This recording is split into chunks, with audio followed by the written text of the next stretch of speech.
Selamat siang, kita ketemu lagi pada pertemuan hari ini bersama saya Yuni Astuti, guru matematika dari SMA Perumpung. Pada hari ini kita akan belajar tentang teorema faktor. Nah, materi prasyaratnya adalah tentang teorema sisa. Oke, kita lihat. Nah, untuk memperjelas pembelajaran, kita melakukan eksplorasi terlebih dahulu. Karena kita sudah pernah belajar tentang teorema sisa, oke, kita akan mencermati dan memilih pembagian polinomial. Oke, silakan melakukan pembagian polinomial dan melihat karakteristiknya. Yang pertama, x kuadrat tambah 4x dikurangi 2 dibagi oleh x min 1.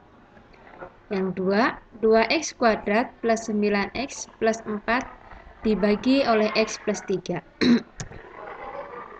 Yang ketiga, x kuadrat min x min 12 dibagi x min 4. Yang keempat, ada x pangkat 3 dikurangi 3x tambah 1 dibagi oleh x kuadrat plus 2x min 1.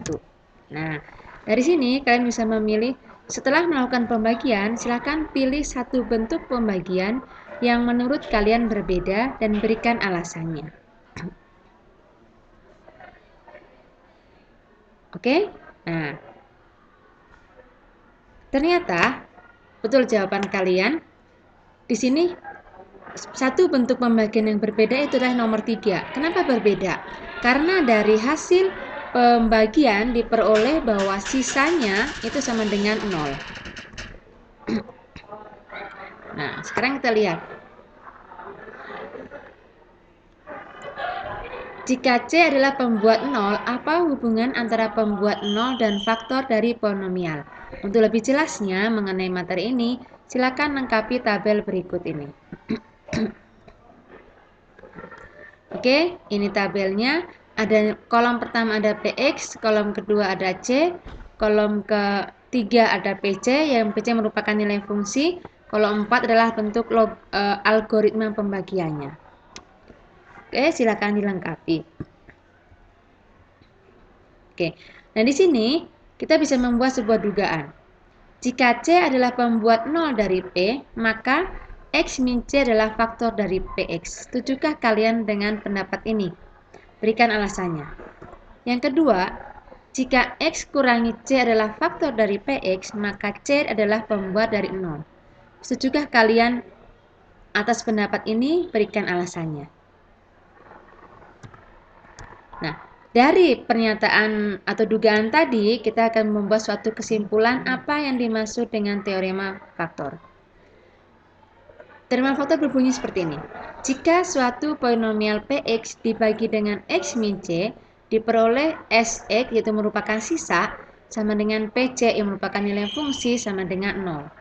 Maka, nilai C itu disebut dengan pembuat 0 dari polinomial. Dan x min c adalah faktor dari Px. Oke, itu yang disebut dengan teorema faktor. Untuk lebih jelas, kita lihat contoh berikut.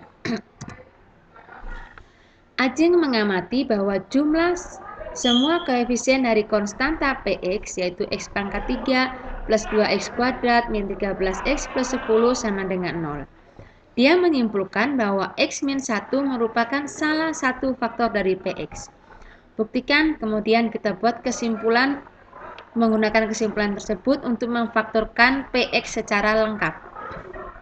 Oke. Nah, diketahui Px.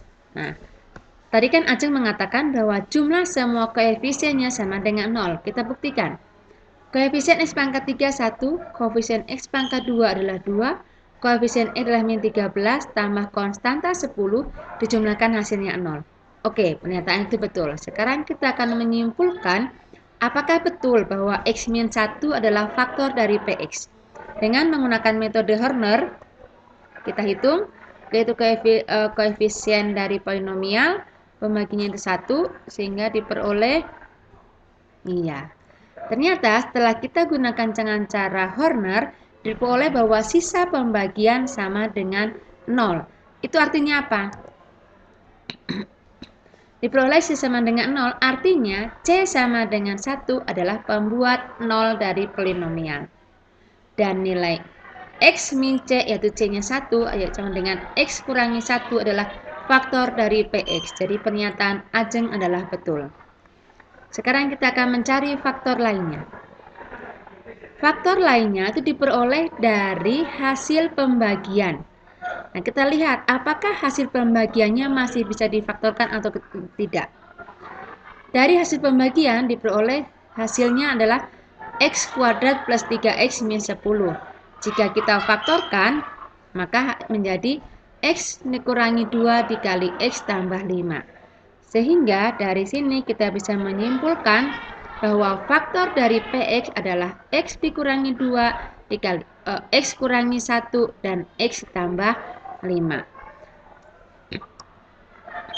Oke, biar lebih jelas lagi, silakan kerjakan yang mari mencoba untuk lebih memahami materi tentang teorema faktor.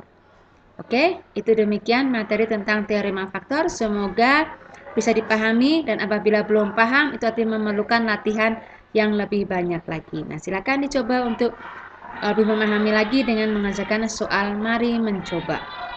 Terima kasih, salam sehat buat semuanya, salam sejahtera. Semoga kita bisa ketemu lagi di pertemuan berikutnya. Terima kasih.